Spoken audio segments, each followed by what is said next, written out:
एक तपती हुई दोपहर थी। सूरज आग बरसा रहा था और पूरा गांव जैसे सुस्त और बेजान हो गया था। बाजार में भी रोज की तरह चहल पहल नहीं थी, लेकिन लोगों की आंखों में वही रोजमर्रा की टेंशन और उलझनें दिख रही थीं।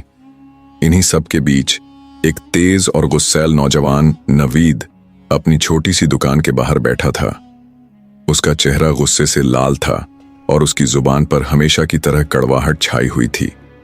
वो हर इंसान में कोई ना कोई कमी ढूंढ लेता और दूसरों की बुराई करने में ही खुद को बेहतर समझता। नवीद की उम्र तो बस 25 साल थी, लेकिन उसका दिल जैसे पत्थर बन चुका था। 1 साल पहले उसके पिता का इंतकाल हो गया था और उसकी मां, एक कमजोर और बीमार सी औरत, चुपचाप सब कुछ सहती जा रही थी। नवीद दिन रात मेहनत तो करता था, मगर उसके अंदर न शुक्र था न सब्र। अक्सर कहता, मुझे किसी से डर नहीं लगता, ना खुदा से ना इंसान से। जो मेरे सामने आएगा मैं कुचल दूंगा। उसी गांव में एक बुजुर्ग थे, मौलवी अब्दुल सलाम। वो बहुत ही नेक, नम्र और इबादत करने वाले इंसान थे। उनकी सफेद दाढ़ी, माथे पर सजदे का निशान और आंखों में एक अजीब सा सुकून था। वो बच्चों को कुरान पढ़ाते, बड़ों की मदद करते, बीमारों की सेवा करते और झगड़ते हुए लोगों में सुलह कराते। लेकिन नवीद को उनसे चिढ़ थी। वो उन्हें अक्सर बुढ़ा, फालतू इंसान कहकर मजाक उड़ाता। एक दिन मौलवी साहब बाजार में आम वाले के पास गए। नरमी से बोले, भाई आधा किलो आम दे दो, पैसे कल दे दूंगा, मेरे पोते को बुखार है। नवीद पास ही खड़ा था। उसने सुना और जोर से हंस पड़ा। ओ बुढ़े, हर वक्त मांगते रहते हो, कुछ तो शर्म करो। भीख ही मांगनी है तो कहीं और जाओ। मौलवी साहब ने बहुत शांति से जवाब दिया, बेटा अल्लाह के लिए मांग रहा हूं, पोता बीमार है। यह सुनकर नवीद का गुस्सा और बढ़ गया। वो आगे बढ़ा और मौलवी साहब के चेहरे पर एक जोरदार थप्पड़ मार दिया। पूरा बाजार सन्न रह गया। लोग हैरान और डरे हुए बस देखते रह गए।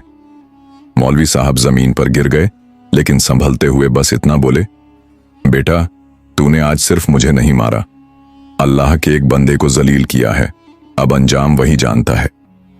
नवीद ने मुस्कुराते हुए खुद को जीतता हुआ महसूस किया और वापस अपनी दुकान पर जा बैठा।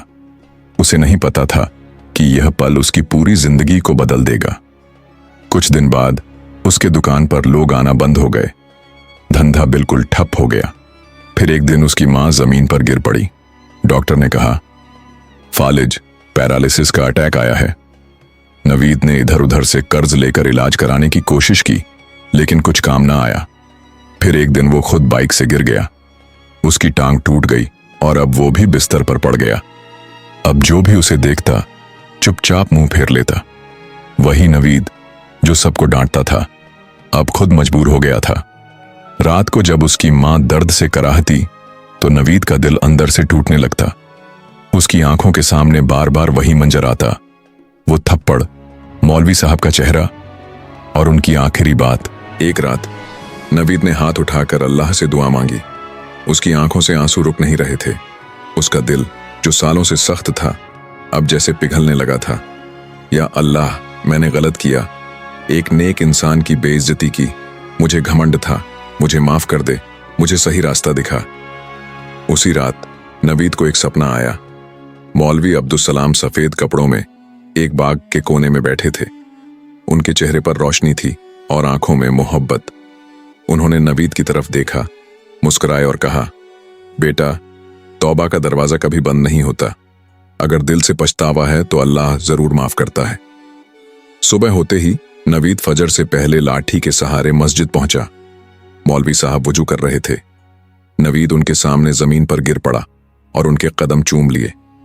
मौलवी साहब, मुझे माफ कर दीजिए, मैंने आपको थप्पड़ मारा था। मेरी मां बीमार है, मैं खुद भी लाचार हूं, दिल को चैन नहीं मिलता। मौलवी साहब ने प्यार से उसे उठाया, उसके माथे पर हाथ रखा और बोले, बेटा जिस दिन तूने मुझे मारा था उसी दिन मैंने तुझे माफ कर दिया था। मैंने तुझे बद्दुआ नहीं दी, बस अल्लाह के हवाले कर दिया। उस दिन से नवीद की जिंदगी बदल गई। उसने मस्जिद को अपना घर बना लिया, कुरान पढ़ना शुरू किया, नमाज कायम की और जिनसे बुरा बर्ताव किया था उनसे माफी मांगी। अब वो गांव के बच्चों को मुफ्त पढ़ाने लगा। उसकी मां धीरे धीरे ठीक हो गई और नवीद ने अपनी बाकी जिंदगी नम्रता, सेवा और सच्चाई में गुजार दी। वो थप्पड़ जो उसने कभी गुस्से में मारा था, अब उसकी जिंदगी का सबसे बड़ा सबक बन गया था। जब भी वो किसी को बदतमीजी करते देखता तो उसकी आंखों में आंसू आ जाते। वो जाकर उसे रोकता और कहता, बेटा, जुबान से निकले शब्द वापस नहीं आते और कभी कभी एक थप्पड़ जिंदगी बदल देता है। मैं इसका जीता जागता सबूत हूं। इस तरह जो नवीद कभी घमंड और गुस्से की मिसाल था, अब तौबा, मोहब्बत और अच्छाई की पहचान बन चुका था।